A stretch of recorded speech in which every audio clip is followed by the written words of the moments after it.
we have a special guest today. Here is his photos. I made it. So James Forrest, he's currently a director and CELTA course tutor. Also, he serves as a CELTA and Delta assessor, regional team leader, and center inspector for Japan and Korea. He has extensive experience and expertise across multiple roles. So James, over to you. Let me stop share. Oh, so you're mute now. Can you turn on the? Yeah. Can you make me co-host? Oh yes. Yeah, I put it in the co-host now. Oh, good. Right. Good. Okay.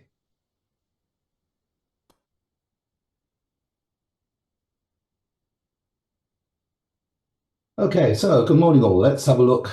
1 second.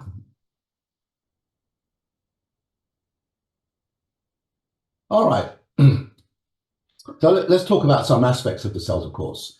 Now, the CELTA course is not a tips and tricks kind of course. It gives you some fundamental understanding of teaching methodology. So let's look at some of these aspects. So the CELTA, it's basically concerned with methodology and materials, MFP and management. MFP. We'll go through that in a moment. Okay, so when we talk about methodology, when you do this CELTA course, you'll be teaching two main kinds of lessons. One is a skills-based lesson, which obviously has these 4 elements in it. Okay, so it's the basis. Otherwise, you'll be teaching language-focused lessons. And language focus includes grammar and vocabulary, of course. All right, so this will be familiar to Renee. She was used to teaching skills-based lessons or language-focused lessons. So normally on a CELTA course, we give you an equal amount of each. If you go to a state school, a public school, and you see an English class there, everything is language-based. Every lesson is a language lesson. So you do vocabulary or grammar, and very little skills work is done. Okay. I remember when I used to work for the British Council, I would visit middle schools, as an advisor, and so often I saw teachers giving, say, a listening lesson, but the students weren't actually listening. The books were open, so the students was reading the audio, so it made no sense whatsoever. So I asked the teacher, well, why don't you just give them the listening? And they said, well, otherwise they'd never understand it. They didn't see the irony in what they were saying. So unless they kept practicing listening, they'll never learn listening. So this never happens on a CELTA course. So we have real skills-based lessons with some language, and methodology lessons, which are language focused, and a bit of skills involved in as well. So it's a question of the focus. And grammar lessons, well, there's 2 kinds of grammar lessons. One is when you teach a structure, like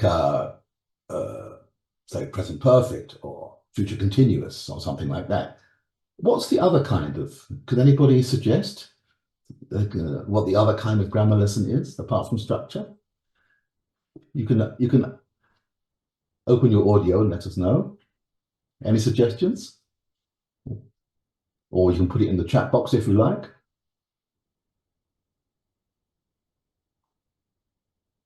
It's gone very quiet.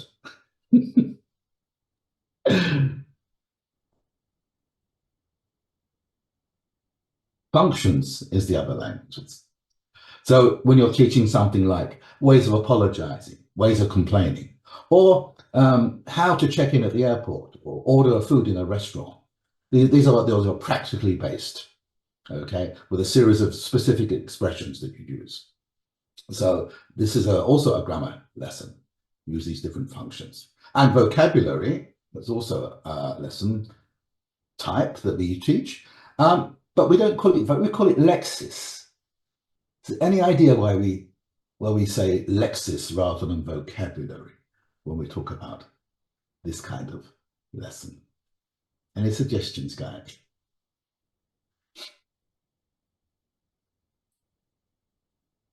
Everybody's still very quiet.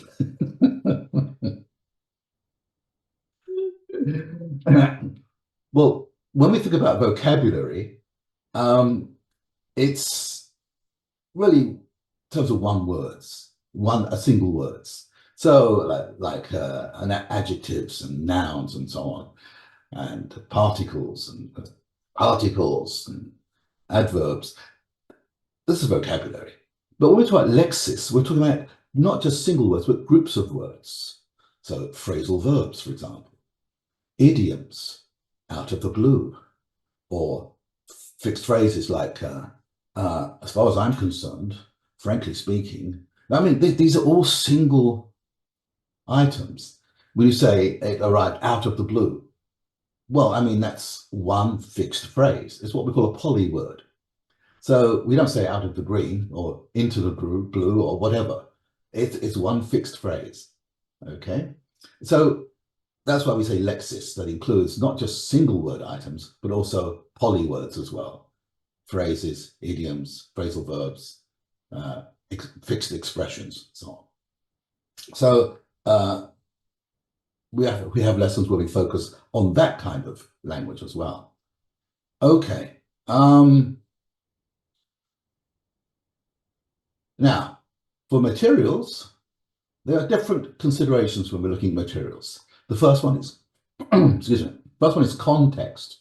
Context is king.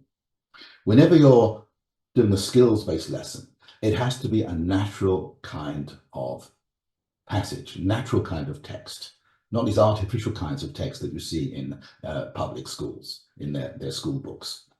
And also context is important for language-focused lessons, especially for grammar, vocabulary, functions, and so on, because often the meaning of these items comes out of the context. The context shapes the meaning of the items. And when you get your materials, the books you have, and I've been to Hannah's main storehouse and seen some of the books you use, and they're quite good actually. Your belt material books. So you're lucky in that respect. Most schools I've visited don't have the same quality of books. But very often, even if it's a good quality book, you might say, well, that's okay, but I can't use it exactly for my students. I'd have to adapt it. So that material doesn't sit exactly for my students. So what you do is you localize the material, make it relevant to Seoul. If it talks about somewhere in America or Australia or Europe, then you say, okay, I can use the same material, find something online and localize it, make it more relevant to my learners, especially personalize it. If you know the needs of your learners and your learners' predispositions, you can also personalize the material, as we expect you to do, not just teach the book as is. You can very rarely do that. Sometimes you have to reorder the stages. You don't have to go exercise 1, exercise 2, exercise 3. When you do the CELTA course, you'll learn to say, well, no, I'm the teacher, I'm in charge. You're in charge of the material. So I think I'll do exercise 3 first, because then I can do, and so on. You can shape the different bricks of your lesson according to your outcomes, what you want to achieve in that lesson. So you can reorder the stages if you like. You're in charge, remember. And you can reject some of the stuff, say, no, I don't like that at all, that doesn't apply. So you don't have to teach it simply because it's in the book. So no, I won't do that at all. Another thing you expect to do is supplement the book, add stuff to consolidate what you're doing.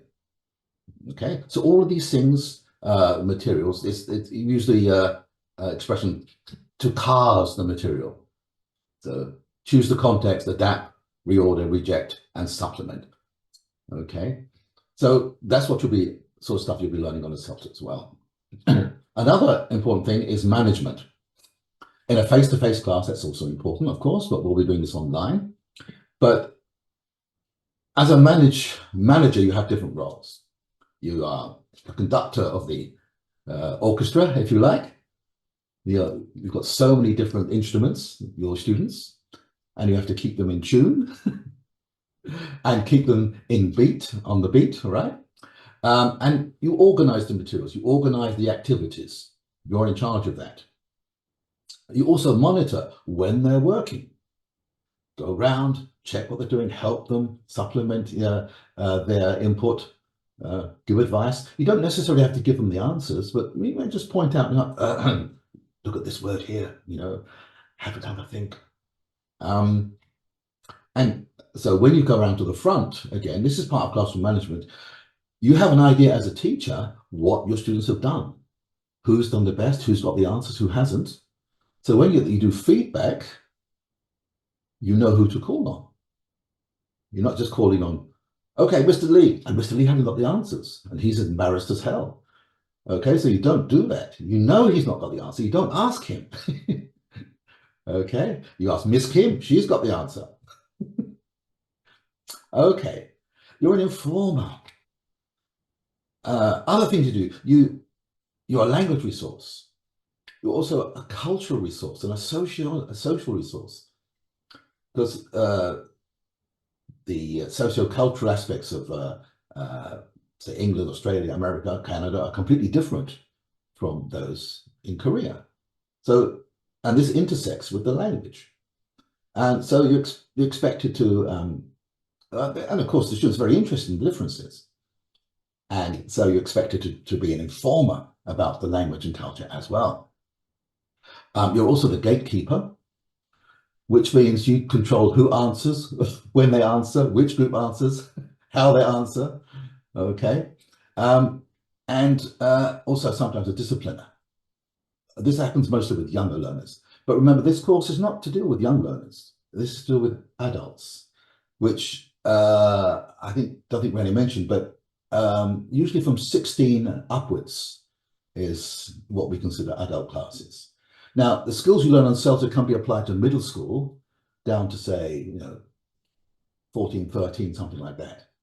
But from 12 and under, we regard those as young learners, and that's a different skill set, okay? So from later middle school upwards is really where the skills you're going to learn on the CELTA course apply. Now, what's this mysterious MFP in the corner here? Renee, can you remember what MFP we mean? Yeah, she nods. She knows. I'm not going to tell. Of course she does. Everybody learns this on the CELTA course. So MFP, that stands for meaning, form, and pronunciation. So when you're doing a language lesson, these are the three main aspects, apart from context, which you have to learn, which you have to bear in mind when you're doing a language lesson. The meaning. When we talk about the meaning, we talk about what we call concept. So in the TEFL world, this is one of our jargon words. We talk about concept. We mean meaning. Okay.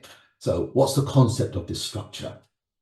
All right. So for example, to find out if you should understand, we ask concept checking questions. All right. So we'll come on to those a bit later. Form, include abbreviations. So we're doing natural English, of course. Okay. So we do not speak like robots.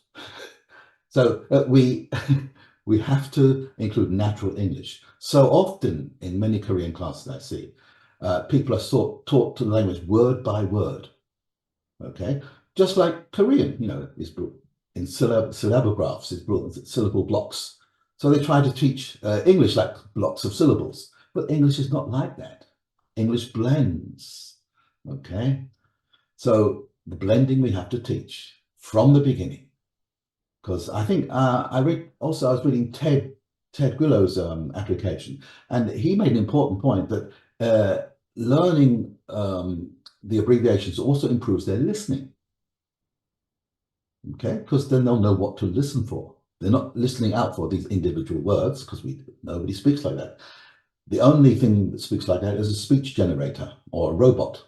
We do not speak like this. Okay, so form, including abbreviations, important.